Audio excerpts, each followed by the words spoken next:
ছেলে ট্রিটমেন্ট করবো না।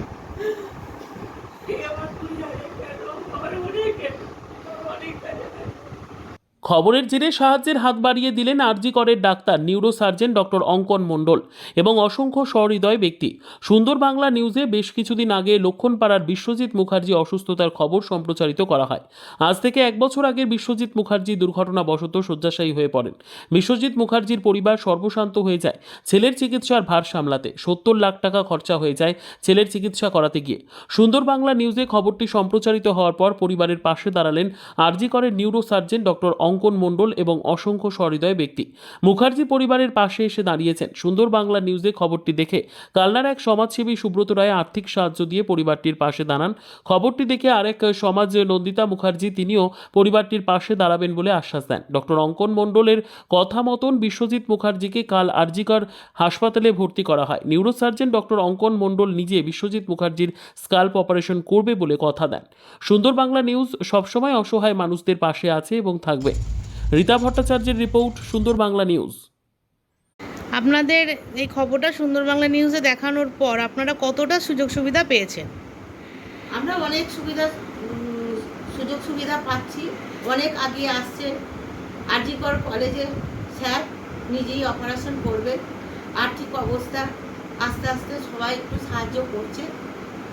সবার সাহায্যতে ছেলেটা একটু ভালো দিকে যাতে যায়, যাতে অপারেশনটা ভালোভাবে হয়, আমি সেই কামনা করি। আপনারা সবাই মিলে সেই কামনাটা করুন যাতে সুস্থ হয়ে বাড়ি আসে, সবাই আগিয়ে আসছে।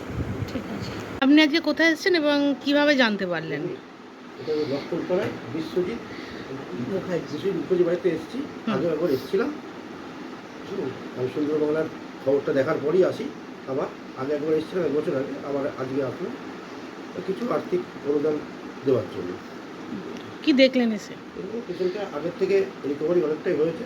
আগামী মঙ্গলবার 8 তারিখে ওনার মনে হয় ফের একটা অপারেশন হবে। ওই জন্য আমার সামর্থ্য অনুযায়ী কিছু আর্থিক সহায়তা করলাম।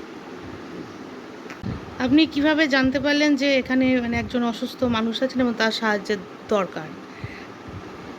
এই যখন প্রথম অ্যাক্সিডেন্টটা হয় একদম তখন মাসখানেক পর হসপিটাল থেকে আসার পরে এসেছিলাম, তখন তো খুবই অবস্থা খারাপ ছিল। তো তখন এদের আর্থিক অবস্থা মোটামুটি ছিল ট্রিটমেন্ট করার মতো। তারপরে মাঝখানে আর সেরকম যোগাযোগ আমি খবরাখবর নিতাম, পাইনি। কিন্তু সুন্দর বাংলা নিউজ থেকে একটা সোশ্যাল মিডিয়াতে আমরা খবর দেখি এবং সেটা দেখি যে বিশ্বজিৎ মুখার্জি কালনা লক্ষণপাড়ায় বাড়ি।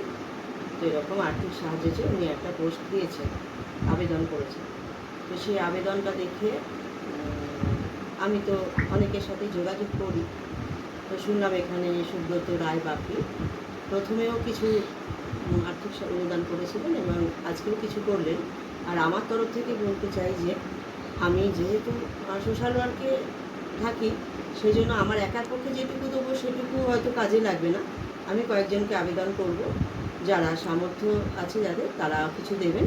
তবে সেখানে বাড়ির লোককে থাকতে হবে না। আমি কোনো আর্থিক অনুদান নিজের হাতে করে নিতে পারবো না। বাড়ির লোক থাকবেন, আমি ওনাদেরকে নিয়ে গিয়ে কিছু সহায়তা যদি পাই ওনাদের হাতে তুলে দেওয়ার ব্যবস্থা করব। যতদিন না সুস্থ হয় ছেলেটি ততদিন ওদের যাতে কাজে লাগে এই অর্থটুকু। আর এই সময় সকলেই পাশে এসে দাঁড়ায়, এটাও আমি চাইছি। সুন্দর বাংলা নিউজে খবরটা সম্প্রচারিত হবার পরে কিরকম সাড়া মিলেছে? অ্যাকচুয়ালি সুন্দর বাংলার যে চ্যানেলটি আছে, এই সারা মেলাটা একমাত্র এই সোশ্যাল মিডিয়ার উপরেই সারাটা পাওয়া গেছে। আর বিভিন্ন মানুষ বিভিন্ন দিক থেকে এনাদের এই রোগীর উপরে যে বিশ্বজিৎ মুখার্জির পেশেন্ট আছে তার উপরে অনেকটা আছে, মানে সাহায্যের হাত বাড়িয়ে দিয়েছে। এছাড়াও এই ডক্টর এ মণ্ডল, ডক্টর যে আরজি করের হসপিটালের ডক্টর, উনি এই সুন্দর বাংলা নিউজের তরফ থেকে খবরটা পাওয়ার সাথে সাথে তিনি সম্পূর্ণ বলেছেন যে আমরা এই পেশেন্টকে পুনরায় অ্যাডমিশন করে তার সার্জারির যে করণীয় জায়গাগুলো আছে সেগুলো আমরা করে দেব। তার জন্যে যে এই বাড়ি থেকে যে এই সহযোগিতাটা একবারে অভাবনীয় ব্যাপার। কারণ মেডিকাতে দেখাতে দেখাতে সর্বস্ব চলে গেছে। এখন এই মতো অবস্থায় আরজি করের ডক্টর যিনি আছেন উনি এই প্রতিশ্রুতি দিয়েছেন, তার জন্যে সুন্দর বাংলাতে আমরা সবাই মিলে কৃতজ্ঞতা জানাই যে এই খবরটা তাদের কাছে পৌঁছানোর জন্য।